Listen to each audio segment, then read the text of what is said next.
সমন্বয় ও নিঃসরণ। সমন্বয় এবং নিঃসরণ অধ্যায়ের তৃতীয় একটা গুরুত্বপূর্ণ টপিক হলো হরমোনের ছক মনে থাকে না। আচ্ছা, তো এই হরমোনের ছক এটা আমাদের যে সমন্বয় নিঃসরণ অধ্যায় আছে, এটা যে স্নায়ু 12 জোড়া কর্টিক স্নায়ুর ছক ছিল, এই 12 জোড়া কর্টিক স্নায়ুর ছকের পর এটা একটা দ্বিতীয় ছক, যেই ছকটা আমাদের মনে থাকে না।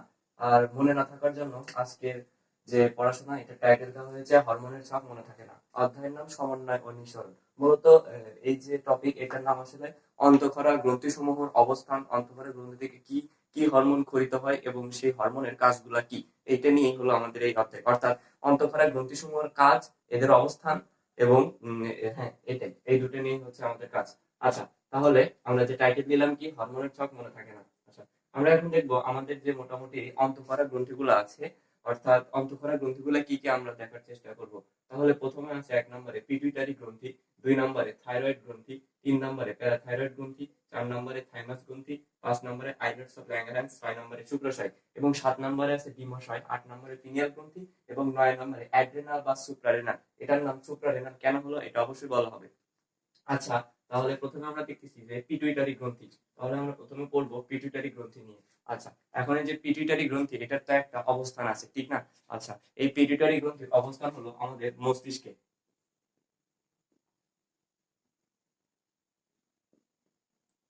এবং এই পিটুইটারি গ্রন্থি সম্পর্কে আরো যেটা জানতে হবে, এই পিটুইটারি গ্রন্থিটার ওজন মাত্র 0.5 গ্রাম এবং এটা দেখতে মটরের দানার মতো। কিসের দানার মতো? যদি পরীক্ষায় আসে যে নিচের কোন গ্রন্থিটি মটরের দানার মতো, তাহলে আমাদের বলতে হবে পিটুইটারি গ্রন্থিটি মটরের দানার মতো।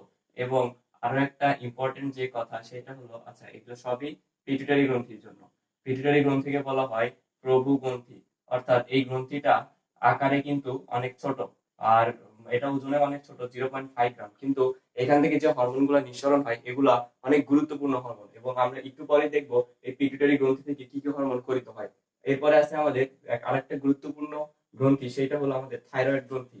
আচ্ছা, যেহেতু আমরা এখানে লিখছি পিটুইটারি গ্রন্থি, এটার অবস্থান কোথায়? মস্তিষ্কে। এটার ওজন কত? 0.5 গ্রাম। এইটা দেখতে কেমন? মটরের দানার মতো। এবং এই গ্রন্থিটাকে আরেকটা কি নামে ডাকা হয় সেটা হলো আমাদের প্রভু গ্রন্থি। ঠিক আছে? আচ্ছা, এটা আমরা এখানে একটু নিচে দিই। তারপরে আছে আমাদের থাইরয়েড গ্রন্থি। এই থাইরয়েড গ্রন্থি কোথায় অবস্থান করে? থাইরয়েড গ্রন্থি অবস্থান করে শ্বাসনালীতে। তাহলে থাইরয়েড গ্রন্থি কোথায় অবস্থান করে? থাইরয়েড গ্রন্থি শ্বাসনালীতে অবস্থান করে। থাইরয়েড গ্রন্থি কোথায় অবস্থান করে? থাইরয়েড গ্রন্থি শ্বাসনালীতে অবস্থান করে। আচ্ছা, তাহলে আমরা আরেকবার একটু পড়ি। পিটুইটারি গ্রন্থি অবস্থান করেছিল মস্তিষ্কে। আচ্ছা, এরপরে থাইরয়েড গ্রন্থি এটা অবস্থান করে শ্বাসনালীতে। এরপরে প্যারাথাইরয়েড গ্রন্থি এটা অবস্থান করে থাইরয়েডের নিচে। যেহেতু থাইরয়েডের নিচে, এটাকে আমরা বলবো প্যারাথাইরয়েড গ্রন্থি। তাহলে প্যারাথাইরয়েড গ্রন্থি কোথায় অবস্থান করে? প্যারাথাইরয়েড গ্রন্থি অবস্থান করে থাইরয়েড গ্রন্থির নিচে। প্যারাথাইরয়েড গ্রন্থি অবস্থান করে থাইরয়েড গ্রন্থির নিচে। প্যারাথাইরয়েড গ্রন্থি অবস্থান করে থাইরয়েড গ্রন্থির নিচে। তাহলে আমরা আরেকবার একটু পড়ি। পিটুইটারি গ্রন্থি অবস্থান করে মস্তিষ্কে, থাইরয়েড গ্রন্থি অবস্থান করে শ্বাসনালীতে, প্যারাথাইরয়েড গ্রন্থি অবস্থান করে থাইরয়েড গ্রন্থির নিচে এবং থাইমাস গ্রন্থি এটা অবস্থান করে শ্বাসনালীর নিচে। শ্বাসনালীর নিচে অথবা হ্যাঁ শ্বাসনালীর নিচেই হবে। আচ্ছা, এরপরে আছে আমাদের আইলেটস অফ ল্যাঙ্গারহ্যান্স। আর এটা অবস্থান করে আমরা জানি যে অগ্ন্যাশয়ের এটা অন্তঃক্ষরা গ্রন্থি, আইলেটস অফ ল্যাঙ্গারহ্যান্স। এরপরে আছে আমাদের শুক্রাশয়। শুক্রাশয় অবস্থান করে একজন পূর্ণাঙ্গ পুরুষদের যে স্কোটাম আছে সেই স্কোটাম নামক থলির ভিতর। আমরা এখানে শুধু লিখে দিলাম যে স্কোটামে অবস্থান করে। তাহলে স্কোটামে অবস্থান করে কোন গ্রন্থি? স্কোটামে অবস্থান করে শুক্রাশয়। এরপরে ডিম্বাশয়। ডিম্বাশয় কোথায় অবস্থান করে? আচ্ছা, ডিম্বাশয়ের জন্য আমরা এইখানে দেখি ডিম্বাশয় মূলত কোথায় অবস্থান করে। ডিম্বাশয় অবস্থান করে স্ত্রীদেহে। আচ্ছা, ডিম্বাশয়। আচ্ছা, তাহলে ডিম্বাশয় অবস্থান করবে স্ত্রীদেহের শ্রোণী গহ্বরের পৃষ্ঠপ্রাচীরে, জরায়ুর দুই পাশে এই ডিম্বাশয় অবস্থান করবে। ঠিক আছে, এটা লিখলাম না, অনেক বড়। আচ্ছা, এরপরে আছে আমাদের পিনিয়াল গ্রন্থি। পিনিয়াল গ্রন্থি তাহলে কোথায় অবস্থান করে? পিনিয়াল গ্রন্থি অবস্থান করে মস্তিষ্কের তৃতীয় খণ্ডে। আমরা জানি মস্তিষ্কের 3টা খণ্ড থাকে, সেই মস্তিষ্কের 3টা খণ্ডের তৃতীয় খণ্ডে অবস্থান করে হলো পিনিয়াল গ্রন্থি। তাহলে মস্তিষ্কের তৃতীয় খণ্ডে অবস্থান করে পিনিয়াল গ্রন্থি। এরপর আছে অ্যাড্রেনাল বা সুপ্রারেনাল। এই অ্যাড্রিনাল গ্রন্থি আমাদের বৃক্কের উপরে অবস্থান করে। অর্থাৎ আমরা এখানে জাস্ট যদি একটা বৃক্ক চিন্তা করি, যে এইরকম ধরো আমাদের বৃক্ক আছে, এদিকে আরো আছে, তো এই যে বৃক্কের উপরে টুপির মতো হিসাবে অবস্থান করে, সেই জন্য এটার নাম সুপ্রারেনাল। আমরা সুপ বা এরকম যদি একটা থাকে তাহলে সেটা হচ্ছে উপরে, সুপিরিয়র মানে আমরা জানি উপরে, যেহেতু নামের আগে সুপ্রা আছে তাই আমরা মনে রাখবো রেনালের উপরে অর্থাৎ কি কিডনির উপরে আছে সুপ্রারেনাল বা অ্যাড্রেনাল গ্রন্থি। তাহলে আমরা আরেকবার একটু দেখি পিটুইটারি গ্রন্থির অবস্থান মস্তিষ্কে, থাইরয়েড গ্রন্থির অবস্থান শ্বাসনালীতে, প্যারাথাইরয়েড গ্রন্থি নিচে থাকে এবং থাইমাস গ্রন্থি শ্বাসনালীর নিচে থাকে। আইলার্স ল্যাঙ্গারেন্স এটা অগ্নাশয়ে অবস্থান করে, শুক্রাশয়ে অবস্থান করে, স্কোটামে, ডিম্বাশয় স্ত্রী দেহের শ্রোণী গহ্বরের দুই পাশে অবস্থান করে এবং জয়ের দুই পাশে অবস্থান করে। পিনিয়াল গ্রন্থি মস্তিষ্কের তৃতীয় খণ্ডে অবস্থান করে এবং অ্যাড্রেনাল বা সুপ্রারেনাল এটা কি বৃক্কের উপরে অর্থাৎ কিডনির উপরে অবস্থান করে। যেহেতু কিডনির উপরে তাই এটার নাম হয়েছে সুপ্রা। এখানে সুপ্রা আসছে কারণ এটা অবশ্যই কিডনির উপরে। আচ্ছা, আমাদের যে হরমোন অন্তঃক্ষরা গ্রন্থিগুলো ছিল, অন্তঃক্ষরা গ্রন্থিগুলো মোটামুটি পড়া শেষ। এখন আমরা এখান থেকে পড়বো যে এই যে আমাদের মোট 9টা অন্তঃক্ষরা গ্রন্থি আছে, এই অন্তঃক্ষরা গ্রন্থি থেকে কি কি হরমোন নিঃসরণ হয় সেটা আমরা জানবো এবং সেই কি কি হরমোন নিঃসরণ হয় তারপরে আমরা জানবো সেই হরমোনগুলোর কাজ কি কি অর্থাৎ আমাদের দেহে সেগুলা কতটা গুরুত্বপূর্ণ। তাহলে প্রথমেই আছে আমাদের পিটুইটারি গ্রন্থি।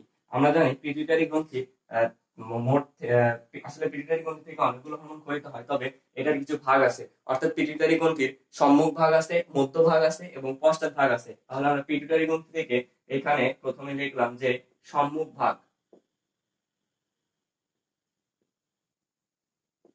পিটুইটারি গ্রন্থির সম্মুখ ভাগ। আচ্ছা, পিটুইটারি গ্রন্থির সম্মুখ ভাগ থেকে যে হরমোনগুলো ক্ষরিত হয় তা হলো 1 নাম্বার সোমাটোট্রপিক হরমোন। এটাকে সংক্ষেপে লেখা যায় STH, অর্থাৎ S তে সোমাটো, T তে ট্রপিক, H তে হরমোন, সোমাটোট্রপিক হরমোন। এটা এক ধরনের বৃদ্ধি পোষক হরমোন। তাহলে এটার কাজ কি? এটার কাজ হলো বৃদ্ধি করা, অর্থাৎ কোন লাইনের ভিতর যদি বৃদ্ধি এই শব্দটা থাকে তাহলে আমরা মনে করবো সেটা অবশ্যই সোমাটোট্রপিক হরমোনের কাজ। আচ্ছা, এটার কাজ কি? বৃদ্ধি করে। আমরা বৃদ্ধি লিখলাম, তবে এটা কিসের বৃদ্ধি করে? অস্থি এবং তরুণ অস্থি এইটার বৃদ্ধি করে। তাহলে এটা কার বৃদ্ধি করে? অস্থি এবং আমরা লিখে দিলাম তরুণ অস্থি, অস্থি এবং তরুণ অস্থি। তাহলে পিটুইটারি গ্রন্থির সম্মুখ ভাগ থেকে ক্ষরিত হয় সোমাটোট্রপিক হরমোন। এই সোমাটোট্রপিক হরমোনকে বলা হয় বৃদ্ধি পোষক হরমোন এবং এই হরমোন অস্থি এবং তরুণ অস্থি বা কোমল অস্থি বৃদ্ধি করে। আচ্ছা, সোমাটোট্রপিক হরমোনের পরে আসে হচ্ছে TSH, অর্থাৎ থাইরয়েড স্টিমুলেটিং হরমোন। আমরা জানি স্টিমুলেট মানে উদ্দীপনা দেওয়া, অর্থাৎ এটা থাইরয়েড গ্রন্থির কার্যকারিতা তথা বৃদ্ধিক্ষরণ এবং কার্যকারিতা নিয়ন্ত্রণ করে। তাহলে থাইরয়েড স্টিমুলেটিং হরমোন কি করবে? বৃদ্ধিক্ষরণ ও কার্যকারিতা নিয়ন্ত্রণ করে। বৃদ্ধিক্ষরণ এবং কার্যকারিতা, বৃদ্ধিক্ষরণ এবং কার্যকারিতা এটা করে আমাদের কার করে? এটা করে হলো থাইরয়েড গ্রন্থি। তাহলে আমরা এটা লিখতে পারি যে থাইরয়েড স্টিমুলেটিং হরমোন এটা থাইরয়েড গ্রন্থির বৃদ্ধিক্ষরণ ও কার্যকারিতা নিয়ন্ত্রণ করে। এরপরে আছে আমাদের লুটিনাইজিং হরমোন বা LH, এরা কি করে? ডিম্বপাত ঘটায়। আচ্ছা, আমরা মনে রাখবো লুটিনাইজিং হরমোন যেহেতু লুটিলাইজ না লুটিলাইজিং হরমোন, ঠিক আছে? লুট ভাব, তার মানে এরা হচ্ছে লুটায় নাই, অর্থাৎ ডিম্বাশয় থেকে ডিম্বপাত ঘটায়। তাহলে আমরা মনে রাখবো লুটিনাইজিং হরমোনের কাজ কি? ডিম্বপাত ঘটানো। লুটিনাইজিং হরমোনের কাজ কি? ডিম্বপাত ঘটানো। তাহলে আবার বলি যে লুটিনাইজিং হরমোনের কাজ কি? ডিম্বপাত ঘটানো, ঠিক আছে? আচ্ছা, তাহলে আমরা দেখলাম পিটুইটারি গ্রন্থির সম্মুখ ভাগ থেকে ক্ষরিত হচ্ছে সোমাটোট্রপিক হরমোন যার কাজ বৃদ্ধি করা, থাইরয়েড স্টিমুলেটিং হরমোন যার কাজ থাইরয়েড গ্রন্থির বৃদ্ধিকরণ এবং কার্যকারিতা, লুটিনাইজিং হরমোন ডিম্বপাত ঘটায়।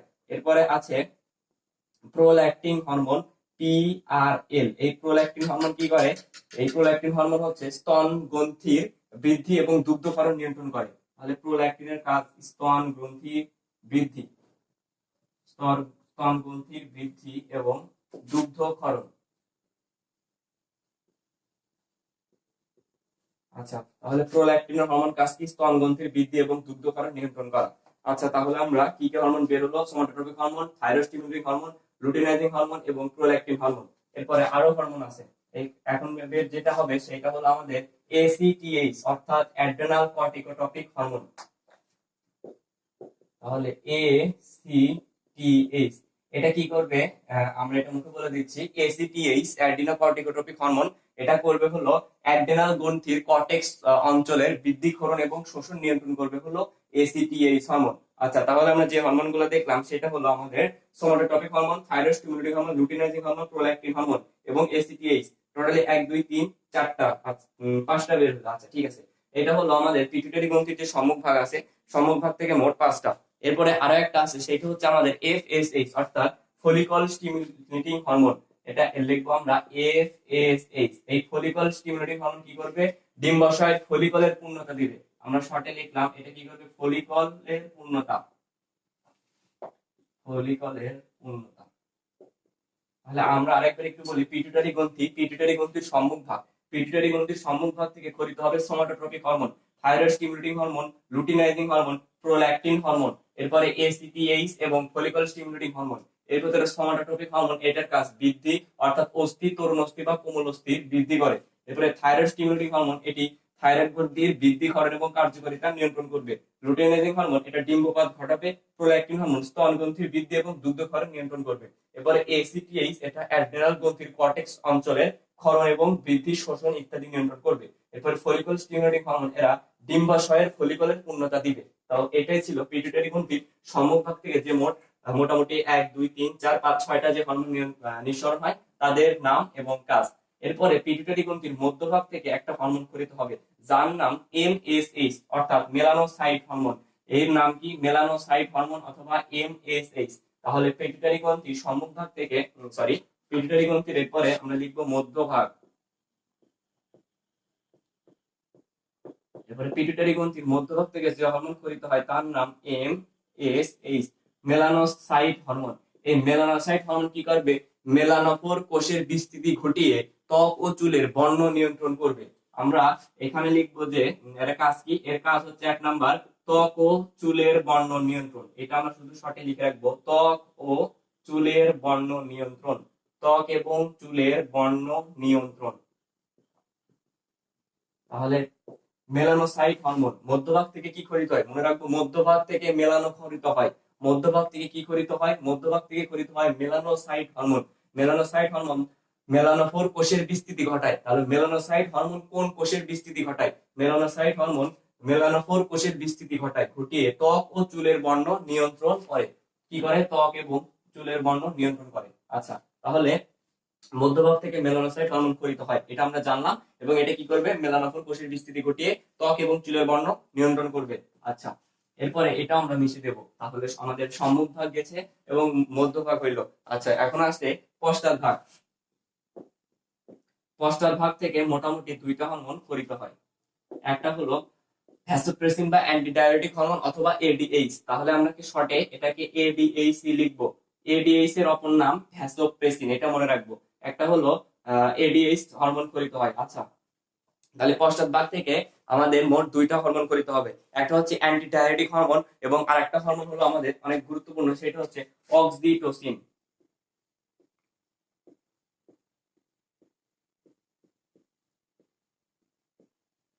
আচ্ছা, এরপরে অ্যান্টিডায়াবেটিক হরমোন ভ্যাসোপ্রেসিন, এটা আমরা এর আগে যে রেচন অধ্যায় ছিল সেইখানে আমরা হয়তো অনেকদিন পড়ে আসছি যে এডিএইচ এর কাজ কি।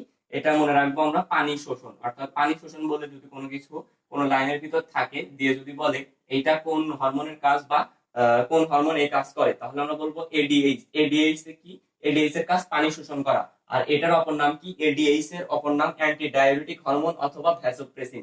এরপর আছে অক্সিটোসিন। অক্সিটোসিনের কাজ কি, অক্সিটোসিনের কাজ জরায়ু সংকোচন এবং দুগ্ধক্ষরণ নিয়ন্ত্রণ করা। আমরা এখানে লিখে দিচ্ছি যে অক্সিটোসিনের কাজ কি, অক্সিটোসিনের কাজ হচ্ছে জরায়ু সংকোচন এবং দুগ্ধক্ষরণ নিয়ন্ত্রণ করা। তাহলে এর আগে কিন্তু প্রোল্যাকটিন হরমোনও স্তন গ্রন্থির বৃদ্ধি ও দুগ্ধক্ষরণ নিয়ন্ত্রণ করেছিল। আচ্ছা, তাহলে আমরা দুগ্ধক্ষরণে 2টা পেলাম। একটা কি পেলাম, প্রোল্যাকটিন হরমোন যেটা পিটুইটারি গ্রন্থির সম্মুখভাগ থেকে ক্ষরিত হয়েছিল, আর একটা হচ্ছে অক্সিটোসিন যেটা কি করছে, জরায়ু সংকোচন করছে এবং দুগ্ধক্ষরণ নিয়ন্ত্রণ করছে।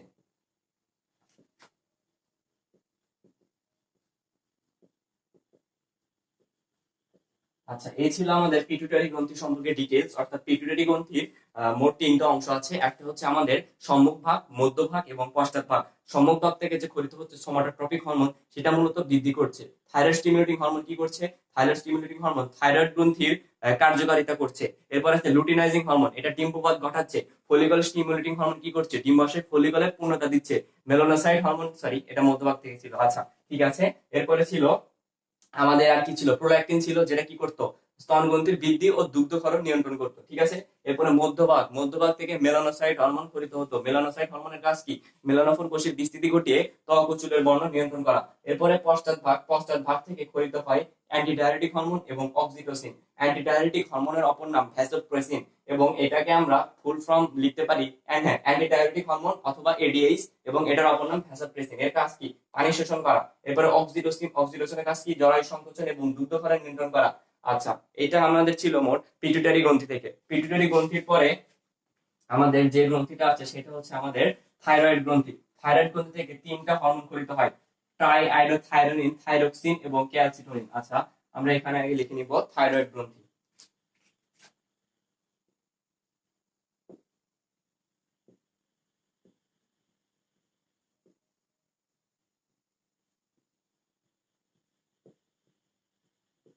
আচ্ছা, থাইরয়েড গ্রন্থি থেকে মোটামুটি তিনটা হরমোন খরিত হয়। একটা হচ্ছে ট্রাই আইডোথাইরিন, এরপরে ট্রাইআইডোথাইরোনিন, থাইরক্সিন এবং ক্যালসিটোনিন। তাহলে থাইরয়েড গ্রন্থি থেকে কি কি হরমোন খরিত হয়? একটা হচ্ছে ট্রাইআইডোথাইরিন, থাইরক্সিন এবং ক্যালসিটোনিন। অর্থাৎ আমরা এভাবে মনে রাখবো T3, T4 এবং ক্যালসিটোনিন। থাইরয়েড গ্রন্থি থেকে কি কি হরমোন খরিত হয়? T3, T4 এবং ক্যালসিটোনিন। আচ্ছা, তাহলে থাইরয়েড গ্রন্থির পরে আছে আমাদের প্যারাথাইরয়েড গ্রন্থি। প্যারাথাইরয়েড গ্রন্থি থেকে কি কি খরিত হয়?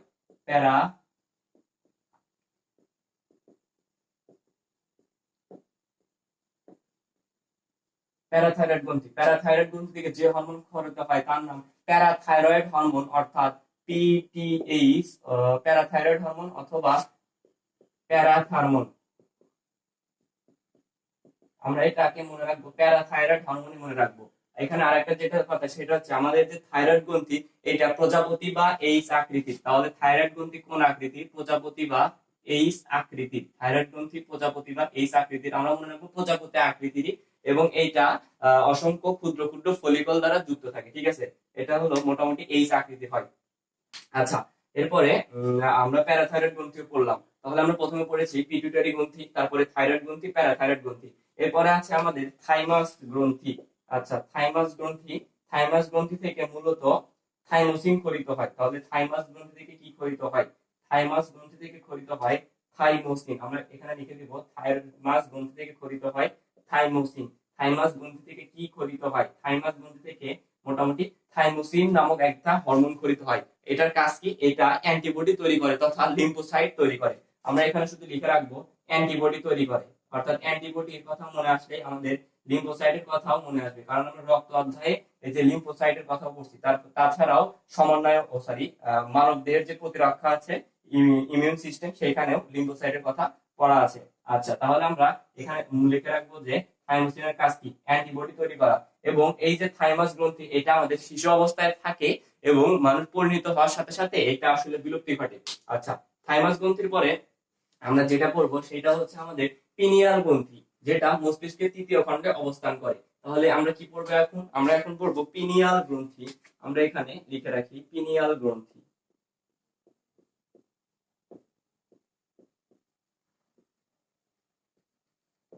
আচ্ছা, পিনিয়াল গ্রন্থি আমাদের মস্তিষ্কের তৃতীয় খণ্ডে অবস্থান করে। ঠিক আছে, আর পিনিয়াল গ্রন্থি থেকে যে হরমোন খরিত হয় তার নাম মেলাটোনিন। পিনিয়াল গ্রন্থি থেকে কি খরিত হয়? পিনিয়াল গ্রন্থি থেকে খরিত হরমোনের নাম মেলাটোনিন। তাহলে পিনিয়াল গ্রন্থি থেকে খরিত হরমোনের নাম কি? পিনিয়াল গ্রন্থি থেকে খরিত হরমোনের নাম মেলাটোনিন। মেলাটোনিনের কাজ কি? মেলাটোনিনের কাজ হচ্ছে ঘুম জাগরণ চক্র নিয়ন্ত্রণ করা। তাহলে এটার কাজ কি? আমরা এখানে লিখে দিচ্ছি মেলাটোনিনের কাজ ঘুম জাগরণ চক্র নিয়ন্ত্রণ।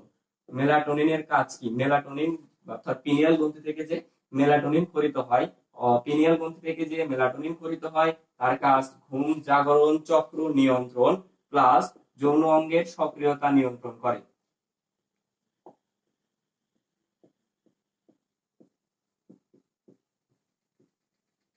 তাহলে আমরা পেলাম যে পিনিয়াল গ্রন্থি, এই পিনিয়াল গ্রন্থি মস্তিষ্কের তৃতীয় খণ্ডে অবস্থান করে। পিনিয়াল গ্রন্থি মস্তিষ্কের তৃতীয় খণ্ডে অবস্থান করে। এখান থেকে মেলাটোনিন খরিত হয় যার কাজ কি? ঘুম জাগরণ চক্র প্লাস যৌন অঙ্গের সক্রিয়তা নিয়ন্ত্রণ করে। তাহলে পিনিয়াল গ্রন্থির পরে আমরা পড়বো আমাদের আইলেটস অফ ল্যাঙ্গারহ্যান্স, যেটা আমরা অগ্নাশয়ের ভিতরে অন্তঃক্ষরা গ্রন্থি হিসেবে পড়েছি। ঠিক আছে, তো আমরা জানি যে অগ্নাশয় অর্থাৎ আইলেটস অফ ল্যাঙ্গারহ্যান্স এখানে মোট 4টা কোষ আছে। একটা কোষ হচ্ছে আলফা কোষ, আর একটা কোষ বিটা কোষ, আর একটা কোষ ডেল্টা কোষ, alpha beta, alpha beta delta, এবং আরেকটা হলো গামা কোষ বা পিপি সেল। আচ্ছা, আলফা কোষ থেকে কি খরিত হয়? আলফা কোষ থেকে আমরা জানি গ্লুকাগন খরিত হয়। আলফা কোষ থেকে কি খরিত হয়? গ্লুকাগন বা গ্লুকাগন খরিত হয় আলফা কোষ। বিটা কোষ থেকে খরিত হয় ইনসুলিন। আলফা কোষ থেকে গ্লুকাগন, বিটা কোষ থেকে ইনসুলিন, ডেল্টা কোষ থেকে খরিত হয় সোমাটোস্ট্যাটিন। এই সোমাটোস্ট্যাটিনের কাজ কি? আচ্ছা, এই সোমাটোস্ট্যাটিনের কাজ হলো সোমাটোস্ট্যাটিন। আচ্ছা, বুঝে নিলাম এটা সোমাটোস্ট্যাটিন। তাহলে আলফা কোষ থেকে খরিত হয় গ্লুকাগন, বিটা কোষ থেকে খরিত হয় ইনসুলিন, ডেল্টা কোষ থেকে খরিত হয় সোমাটোস্ট্যাটিন। এই সোমাটোস্ট্যাটিনের কাজ হচ্ছে আলফা এবং বিটা কোষের ক্ষরণ নিয়ন্ত্রণ করা। আচ্ছা, এরপরে ডেল্টা বা পিপি কোষ, এটা থেকে খরিত হয় প্যানক্রিয়েটিক পলিপেপটাইড। কি খরিত হয় পিপি কোষ থেকে? পিপি কোষ থেকে খরিত হয় প্যানক্রিয়েটিক পলিপেপটাইড। পিপি কোষ থেকে খরিত হয় প্যানক্রিয়েটিক পলিপেপটাইড। এটা কি করে? এটা মূলত আমাদের ক্ষুধা হ্রাস করে। প্যানক্রিয়েটিক পলিপেপটাইডের কাজ কি? এটা ক্ষুধা হ্রাস করে। আচ্ছা, তাহলে আলফা কোষ থেকে খরিত হয় হচ্ছে গ্লুকাগন, বিটা কোষ থেকে খরিত হয় সোমাটোস্ট্যাটিন, বিটা কোষ থেকে খরিত হয় ইনসুলিন, এরপরে ডেল্টা কোষ থেকে খরিত হয় সোমাটোস্ট্যাটিন এবং গামা কোষ থেকে খরিত হয় প্যানক্রিয়েটিক পলিপেপটাইড। আচ্ছা, এরপরে আলফা কোষ থেকে যে গ্লুকাগন খরিত হয়, এই গ্লুকাগনের কাজ হচ্ছে মূলত যে আমাদের রক্তে যখন শর্করা কমে যায়, অর্থাৎ শর্করার পরিমাণ বাড়ানো। গ্লুকাগনের কাজ গ্লুকোজ বাড়ানো, ইনসুলিনের কাজ গ্লুকোজ কমানো। আর সোমাটোস্ট্যাটিন কি করবে? সোমাটোস্ট্যাটিন আলফা এবং বিটা কোষের ক্ষরণ নিয়ন্ত্রণ করবে। আর ডেল্টা বা পিপি কোষ, এখান থেকে প্যানক্রিয়েটিক পলিপেপটাইড খরিত হবে, যে প্যানক্রিয়েটিক পলিপেপটাইড আমাদের ক্ষুধা হ্রাস করবে। তাহলে আমাদের এখন আছে শুক্রাশয় এবং ডিম্বাশয়। আমরা প্রথমে শুক্রাশয় নিয়ে পড়বো। আচ্ছা,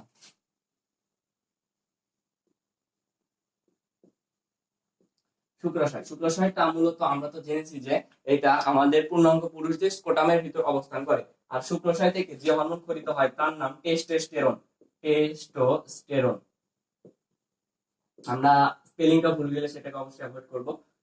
তাহলে টেস্টোস্টেরন খরিত হয় কোথা থেকে? শুক্রাশয় থেকে।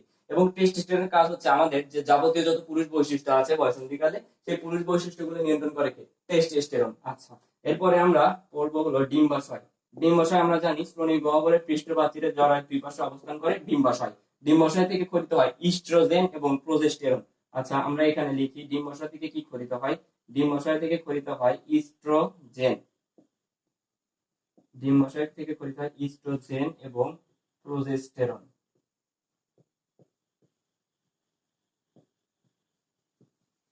আচ্ছা, এই ইস্ট্রোজেন এবং প্রোজেস্টেরনের কাজকে এরা বিভিন্ন স্ত্রী বৈশিষ্ট্য নিয়ন্ত্রণ করে এবং বয়সন্ধিকালে তাদের যে দৈহিক এবং মানসিক, শারীরিক এবং মানসিক যে পরিবর্তন আছে, সেটা আমাদের ইস্ট্রোজেন এবং প্রোজেস্টেরন কাজ করে। তাছাড়া এটা মিনিস্ট্রিয়াল সাইকেল বা যে ফেস আছে, সেইখানেও ইস্ট্রোজেন এবং প্রোজেস্টেরন ভূমিকা রাখে।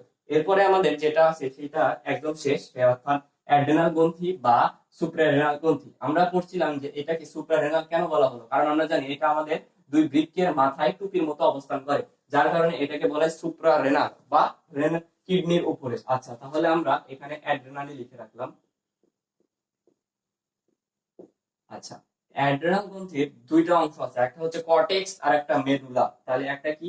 একটা হচ্ছে আমাদের কর্টেক্স। তাহলে কর্টেক্স থেকে যে হরমোন খরিত হয় তার নাম কর্টিকয়েড। তাহলে মনে রাখবো কর্টেক্স থেকে খরিত হয় কর্টিকয়েড। কর্টেক্স থেকে কি খরিত হয়? কর্টেক্স থেকে খরিত হয় কর্টিকয়েড হরমোন, অর্থাৎ গ্লুকোকর্টিকয়েড, মিনারেলোকর্টিকয়েড। এই কর্টিকয়েড হরমোন দুই প্রকার। কর্টিকয়েড হরমোন কয় প্রকার? দুই প্রকার। একটা হলো গ্লুকোকর্টিকয়েড, আমরা শুধু গ্লুকো লিখে রাখলাম বা গ্লুকো, আর একটা লিখে রাখলাম মিনা। তাহলে কর্টেক্স, অ্যাড্রেনাল গ্রন্থির দুইটা অংশ, একটা হচ্ছে কর্টেক্স আর একটা মেডুলা। আচ্ছা, আমরা এখানে মেডুলা লিখি। আচ্ছা, অ্যাড্রেনাল গ্রন্থির দুইটা অংশ, কর্টেক্স এবং মেডুলা। কর্টেক্স থেকে খরিত হয় কর্টিকয়েড হরমোন। কর্টিকয়েড হরমোন দুই প্রকার, গ্লুকোকর্টিকয়েড, মিনারেলোকর্টিকয়েড।